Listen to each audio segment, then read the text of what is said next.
रमन ने जैसे ही engineering pass की उसी समय उसकी नौकरी गुड़गांव की एक सॉफ्टवेयर कंपनी में लग गई। रमन के पापा चाहते थे कि रमन और उसकी बड़ी बहन की शादी भी एक साथ ही हो। कारण ये था कि रमन को जो पैसे दहेज में मिलेंगे उसमें से कुछ पैसे जमा करके उसकी बड़ी बहन को दहेज दे दिया जाएगा। कुछ दिनों के बाद रमन और उसकी बहन की शादी हो गई। जिस रात का इंतजार हर किसी को होता है, चाहे वह पुरुष हो या महिला, वो रात आ गई थी। रमन खुशी खुशी अपने कमरे में गया और अपनी दुल्हन का घूंघट उठाया। घूंघट के उठते ही उसके सारे सपने चकनाचूर हो चुके थे। रमन ने फौरन घूंघट गिरा दिया। अपनी दुल्हन को देखकर रमन का दिमाग सुन्न हो गया था।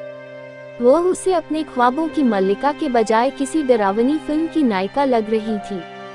रमन ने अपने दांत पीस लिए और दरवाजा खोलकर बाहर निकल गया। माँ और पिताजी हॉल में बैठ टीवी देख रहे थे। रमन उनके पास चला गया।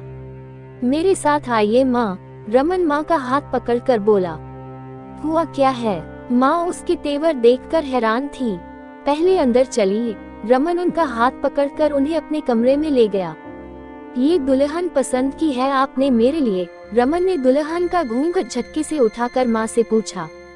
मुझे क्या पता था कि तुम सूरत को अहमियत दोगे, मैंने तो सीरत परखी थी, माँ बोली। आपसे किसने कह दिया कि सूरत वालों के पास सीरत नहीं होती? रमन ने जल भूनकर माँ से पूछा। अब जैसी भी है इसी के साथ गुजारा कर लो, इसी में सारे खानदान की भलाई है, माँ नसीहत देकर चलती बनी। उठो यहाँ से और दफा हो जाओ, रमन ने गुस्से में राधा से कहा। मैं कहाँ जाऊँ? राधा ने सहम कर पूछा। उसकी आंखें भर आई थीं। भार में, रमन ने झल्ला कर कहा। राधा चुपचाप बेड से उतरकर सोफे पर जाकर बैठ गई। रमन ने बेड पर लेटकर चादर ओढ़ ली और सो गया। सुबह रमन की आंख देर से खुली। उसने घड़ी पर नजर डाली। 9:30 बज रहे थे। राधा सोफे पर गठरी बनी सो रही थी। रमन बाथरूम में घुस गया और फ्रेश होकर कमरे से बाहर आ गया। सुबह सुबह छैला बनकर कहाँ चल दिए बेटा? कमरे से बाहर निकलते ही पिताजी ने टोक दिया। ऑफिस जा रहा हूँ, रमन ने होंठ सिकोड़ कर कहा। मगर तुमने तो 15 दिन की छुट्टी ली थी। अब मुझे छुट्टी की जरूरत महसूस नहीं हो रही। ऑफिस में भी सभी रमन को देखकर हैरान थे, मगर उसके गुस्सैल मिजाज को देखते हुए किसी ने उससे कुछ नहीं पूछा। शाम को रमन थकाहारा दफ्तर से घर आया तो राधा सजी धजी हाथ में पानी का गिलास पकड़े उसके सामने खड़ी थी। मुझे प्यास नहीं है और तुम मेरे सामने मत आया करो, रमन ने बेहद नफरत से कहा। जी, कहकर राधा चुपचाप सामने से हट गई। और सुनो, तुमने जो चेहरे पर रंग-रोगन किया है, इसे फौरन धो दो। मैं पहले ही तुमसे बहुत डरा हुआ हूँ। मुझे और डराने की जरूरत नहीं है। हो सके तो अपना नाम भी बदल डालो, ये तुम पर सूट नहीं करता, रमन ने राधा की बदसूरती पर ताना कसा। राधा चुपचाप आंसू पीते हुए कमरे से बाहर निकल गई। इसके बाद राधा ने खुद को पूरी तरह से घर के कामों में मसरूफ कर लिया। वह यही कोशिश करती कि रमन और उसका सामना कम से कम हो। एक दिन राधा किचन में बैठी सब्जी काट रही थी, तभी रमन ने किचन में दाखिल होकर कहा, ऐ सुनो। जी, राधा उसे किचन में देखकर हैरान थी। मैं दूसरी शादी कर रहा हूँ। ये तलाकनामा है, इस पर साइन कर दो, रमन ने हाथ में पकड़ा हुआ कागज उसकी तरफ बढ़ाते हुए कहा। क्या? राधा ने हैरत से देखा और सब्जी काटने वाली छुरी से अपना हाथ काट लिया। उसके हाथ से खून बहने लगा। जाहिल, रमन ने उसे घूर कर देखा। शक्ल तो है ही नहीं, अक्ल भी नहीं है तुम में, और उसने राधा का हाथ पकड़कर नल के नीचे कर दिया। राधा आंसुओं को रोकने की नाकाम कोशिश कर रही थी। रमन ने एक पल को उसकी तरफ देखा।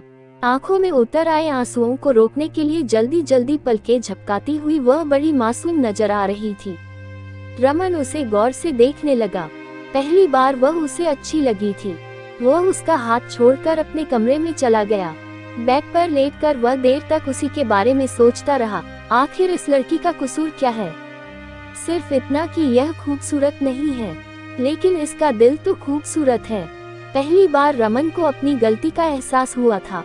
उसने तलाकनामा फाड़कर डस्टबिन में डाल दिया। रमन वापस किचन में चला आया। राधा किचन की सफाई कर रही थी।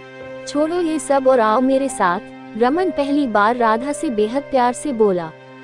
जी, बस जरा सा काम है। राधा उसके बदले मिजाज को देखकर हैरान थी। कोई जरूरत नहीं है तुम्हें नौकरों की तरह सारा दिन काम करने की, रमन किचन में दाखिल होती माँ को देखकर बोला। रमन राधा की बाह पकड़कर अपने कमरे में ले आया। बैठो यहाँ, उसे बेड पर बैठाकर रमन बोला और खुद उसके कदमों में बैठ गया। राधा, मैं तुम्हारा अपराधी हूँ, मुझे तुम जो चाहे सजा दे सकती हो। मैं खूबसूरत चेहरे का तलबगार था, मगर अब मैंने जान लिया है कि जिंदगी को खूबसूरत बनाने के लिए खूबसूरत चेहरे की नहीं बल्कि खूबसूरत दिल की जरूरत होती है। प्लीज मुझे माफ कर दो, आप मेरे पति हैं। माफी मांगकर आप मुझे शर्मिंदा न करें। सुबह का भूला अगर शाम को वापस आ जाए तो उसे भूला नहीं कहते, राधा बोली। थैंक्स राधा, तुम बहुत अच्छी हो, रमन प्यार से बोला। अच्छी तो आप हैं जो मुझ जैसी बदसूरत लड़की को भी अपना रहे हैं, कहकर राधा ने हाथों में अपना चेहरा छिपा लिया और रोने लगी। पगली, आज रोने का नहीं हंसने का दिन है। आंसुओं को अब हमेशा के लिए गुड बाय कह दो। अब मैं तुम्हें हमेशा हंसते मुस्कुराते देखना चाहता हूँ। और खबरदार, जो अब कभी खुद को बदसूरत कहा, मेरी नजरों में तुम दुनिया की सबसे हसीन लड़की हो। ऐसा कहकर रमन ने राधा को अपने सीने से लगा लिया। राधा सोचने लगी, अंधेरी रात कितनी भी लंबी क्यों न हो, मगर उसके बाद सुबह जरूर होती है।